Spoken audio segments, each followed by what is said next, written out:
What's up, America? I'm Danny T. Welcome to the show.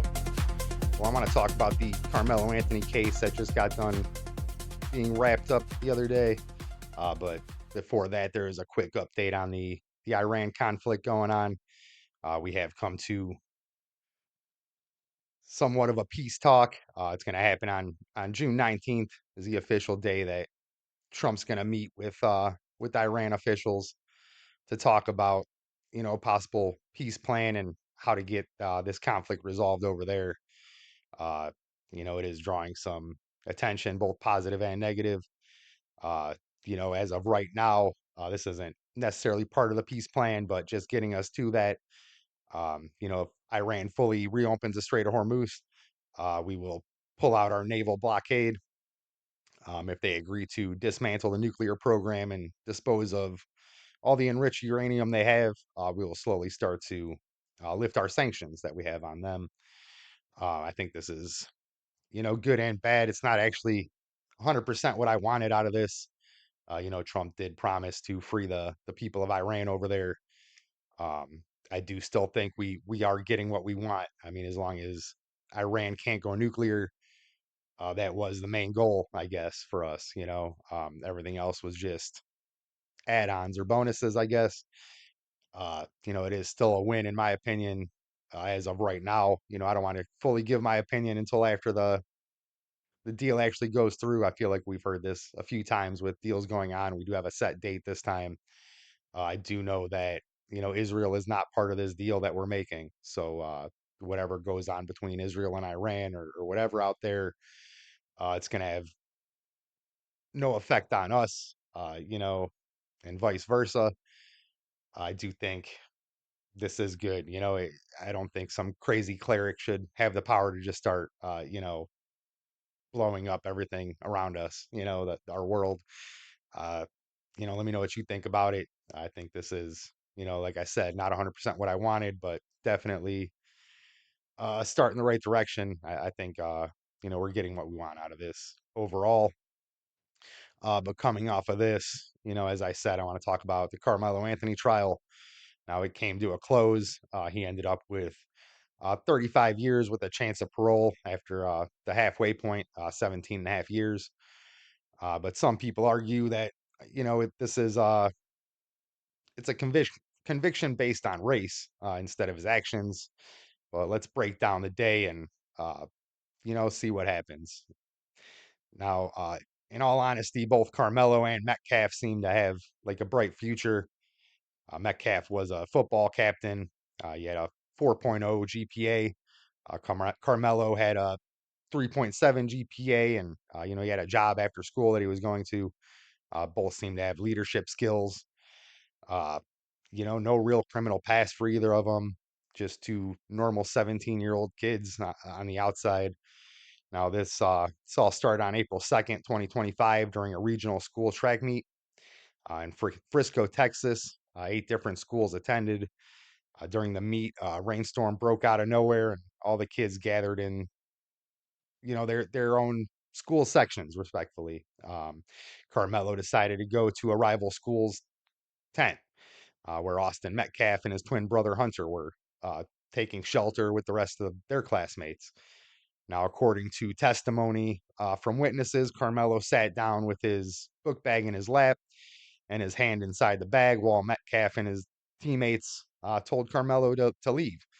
Anywhere from 10 to 15 times is what the report says, while Carmelo answered with touch me and see and touch me and find out. Metcalf replied with, you don't have anything in that backpack. This is Frisco. Now, at this point, witness statements do differ a little bit. Metcalf did approach Carmelo. Uh, Now, some said it was a touch, some said it was a grab, others said it was a shove. Either way, as soon as contact was made, Carmelo pulled out a 3.5-inch knife, stood up, and buried it in Metcalf's chest. Carmelo instantly ran away. Metcalf's twin brother held him, sitting there on the field. He held him while he was bleeding out and dying. It's very heartbreaking, in my opinion. It's just terrible. um, when police caught up to Carmelo, he was bawling his eyes out. When the officer said he was the alleged suspect, Carmelo answered with on his own, no prompt, nothing like that. He said, "I'm not alleged. I did it."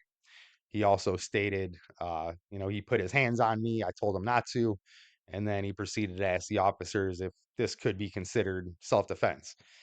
Now, the state's argument, it was you can't respond to a shove with a knife, especially if you provoke someone into the altercation in the first place. The jury seemed to agree, even though this is being spun as racial injustice. Um, others argue 35 with a chance of parole, at the halfway mark is a pretty light sentence considering the situation. Since the sentencing, we've seen a flood of AI videos online. You know, the AI videos are depicting people desecrating Metcalf's grave, memes mocking the incident, and even real people outraged over the verdict right now, which I think is pretty insane. Um, and on the front lines of this is, big mouth and small brain Jasmine Crockett. She's hands down the dumbest representative we've ever had, I think. She's claiming that Carmelo's personal space was invaded, so he had, a right to stab Metcalf. Those are her words, not mine, because, we just don't understand what it's like to be black and, what the daily struggles they go through, according to her. Um, I think the loss of a son, a daughter, just a loved one in general is pretty bad. I think it's a lot worse than whatever daily struggles, Jasmine Crockett thinks she's going through on a daily basis. Um, of course, she's claiming racism. Um, she's claiming that the jury was all white. That's a lie. I'll give you there were no black people on the jury, but there were whites, Asians, Hispanics, and even Middle Eastern people on the jury. Um, she isn't claiming that it's a weapon or that it's a knife at all. She's saying it's a tool. In fact, it's not actually a weapon because it's only a few inches long, according to her. Um, and he wasn't trying to kill anyone because he only stabbed Metcalf once. These are again Jasmine Crockett. This is as of right now still a representative, soon to be former representative of the United States. Here, it's pretty wild that this is what's in our branches of government, in my opinion. Um, Now it's my opinion that any knife is, no matter the length of it, is a lethal weapon. That's just what it is. I agree we should have them for protection, but when used like this, that it's definitely a weapon, not a tool. If you're not in danger, it's not self defense either. And on top of that, I mean, she's claiming the one stab. I think if you stab someone one time and kill them, you meant it a lot more than someone that had to take a couple stabs to get the same job done. I know that sounds morbid, but he put absolutely everything he had into that one stab to end uh, Metcalf's life. I think to me that's he meant to do what he was doing. Now, on top of Jasmine Crockett's uneducated thoughts on this, we also have BLM race baiting again. Because they just haven't scammed enough black people over the years.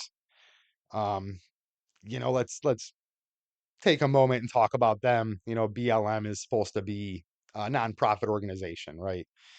They're supposed to take all the money that they raise and flip it back into what they claim to do. They want to put it back in their communities. They want to help out victims of racial crimes and all this. But from 2020 to 2022, BLM raised $90 million in donations, and they only used one third of that money. That's 33.3%. It's 30 million out of 90 million that they gave back to the community. They kept 60 million of it for themselves, buying luxury cars and homes. Over 2 million went to consulting, whatever that means. Over 1 million went to one of the founders' fathers for security. That's pretty insane. It's my opinion that they just use tragedy to profit, and it's disgusting in my opinion. In closing, though, I think Carmelo planned and knew exactly what he was going to do that day. This wasn't a heat of the moment thing. Um, this wasn't him acting in self-defense or anything like that. This was him, acting like a little prick, and he just was baiting anyone into a conflict so that he could do what he was going to do. In my opinion, I don't think it would have mattered if it was Metcalf. I don't think that his actions were racially motivated. I don't think he was just trying to kill a white kid like is being pushed out there. But I think it could have been anyone. I think this guy just wanted to hurt someone. I think maybe this guy has some sort of mental issues or something going on. Maybe now his lawyer claims he is remorseful, but I don't think that matters at this point. We are seeing a lot of race baiting going on right now, not just from Jasmine Crockett, but there's a lot of tension going on right now. It's pretty crazy that a case like this, especially, I mean, we've seen some gray areas or things that can be considered gray areas where it's being pushed that it was racially motivated and things like that. But I think locking up Carmelo Anthony, this wasn't a trap to arrest another black man. This was him acting on his own accord to end another young man's life. Uh, I think he was asking for the situation that he got, and he definitely got what he was asking for. And now he will be reaping what he sowed. He's gonna have his punishment.